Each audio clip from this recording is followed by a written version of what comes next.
Ladies and gentlemen, welcome to Gachie's Skyman TV, the tallest man in Black Africa. Azimio Chief Raila Amolo Odinga is busy crafting a cabinet. He is vetting names to be named in the new lineup.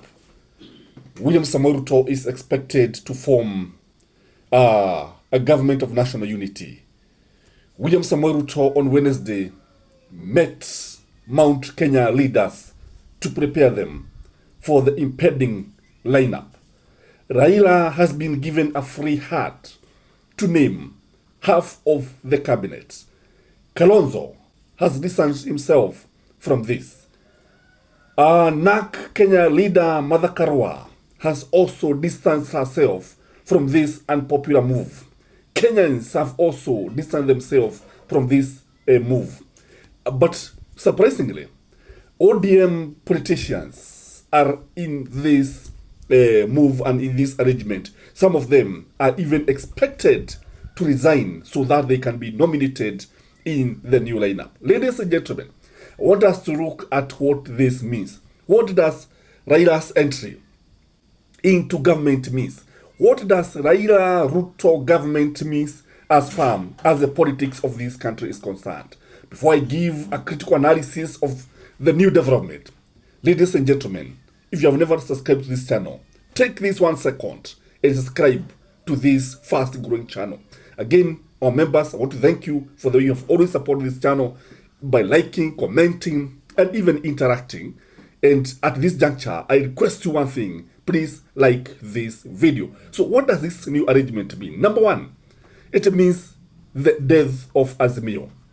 Azimio is dead as we speak now. Stephen Kalonzo Musyoka and Raila Amolo Odinga are not seeing eye to eye. Martha Karua has already bolted out. Wamalwa is very, very uncomfortable with Raila. So the Azimio coalition as we know it is now past tense. It is as dead as dodo. Lazima tusahau kabisa kama tulivyosahau kunyonya. And I think Raila will not be forgiven by Kenyans. The second thing is that we are going to see Raila. Actually, by the way, it is also important to realize this. Though many Kenyans are not supporting this move by Raila Amolo Odinga, Raila Amolo Odinga support base will not be affected much. It is good to note this. Because you see, Joho is supporting. Joho comes from Mombasa. Raila has always got the backing of Mombasa.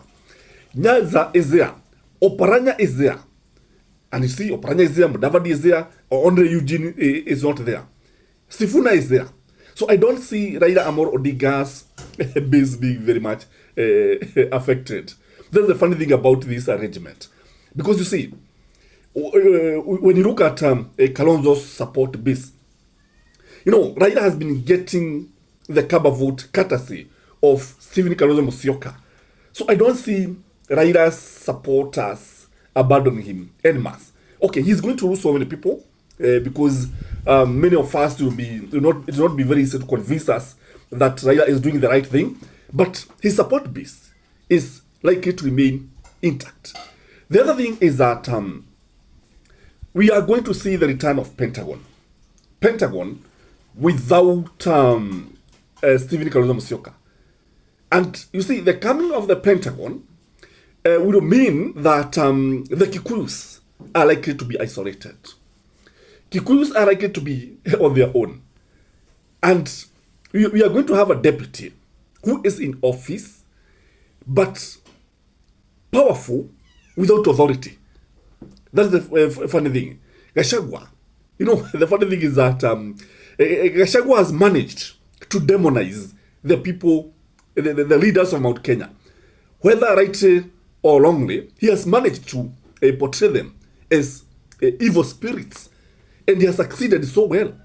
So how this is going to play out, only time will tell. Because you see, if you listen to what these people and there were 60 in number, the 60 members of parliament who visited Raila Amolo, William Samoei Ruto, who met William at a current home. I don't know whether it was Kirenyaga's governor's home in Ruda. I'm not very sure, but I understand it was from Kirinyaga. So what we are going to see, the people of Mount Kenya, the leaders of Mount Kenya, in total confusion. They'll be confused. They don't know whether to support William Samoei Ruto. They don't know whether to support Raila.Gachie. They don't know what, I don't know what they are going to do, but most likely they may end up coming with a party. Again, you're going to see an isolated DP, completely isolated. Gachagua will be isolated because, you see, one of the reasons why Raila is being roped into William Samoei Ruto's government is to control and tame Gachagua. You see, if you listen to Gachagua has not been talking anything good about any development by this government. If you look at Gachagua from all angles, Gachagua is in the opposition. He's in government, but he's opposing the government. And when you look at him also, you see somebody who is very, very bitter with William Samoei Ruto, very, very bitter with Raila.Gachie. So he is going to be isolated more. Whether Kenyans are going to sympathize with him, only time will tell. But be sure that the issue of even impeaching Gachagua are likely to be accelerated. Again, what we are going to see is that we are going to see a very powerful Raila. Raila will be the most powerful politician in Kenya today. And you see these people who are in government bowing onto him. Don't be surprised to see Raila chairing cabinets.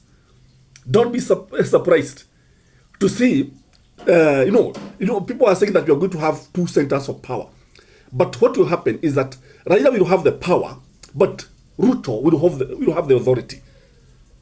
And again, most likely, utaona, maybe even I'm seeing a Raila who is also even likely to abandon this idea of going to the African Union. What I know is that Raila will not be in that government. Per se, as an individual, he will not be in the cabinet. But he will be the person who will be pulling the trigger. He will be the person who will be micromanaging his side of the cabinet. We are also going to see a weakened Ruto. Ruto will be weakened from all angles, because I don't see the supporters coming out to support him. In fact, this is survival tactics. What he's doing, he's trying to come up with ways that are going to ensure that he completes his first term. Because without Raila in government, I don't see William Samoei Ruto surviving up to 2027. And I think this one is the first one. That's why I've always said that William Samoei Ruto is a shrewd politician. Because if you manage to bring Raila into his government, then he's a shrewd politician. Because what Raila should have done is to bring an impeachment motion through his leaders, and they would have impeached William Samoei Ruto very fast. But you see, because power is very sweet, power attracts, power corrupts, and absolute power corrupts absolutely. You see, that's why Raila accepted the easier route. But I think it was easier for Raila to convince Kenyans, to convince members of parliament to impeach William Samoei Ruto, because that one would have sailed through very easily. But now what we are seeing, we are going to see Gachagua talking too much. In fact, Gachagua will be on the campaign mode. And if you look at William Samoei Ruto is not very comfortable while staying in State House. So mara nyingi huwa anapenda sana kuwa katika barabara, kuwa juu ya magari campaigning. So I don't know what to think, but from where I sit, Raila is going to change the politics of this country forever. Raila is going to change the realignment of this country for good.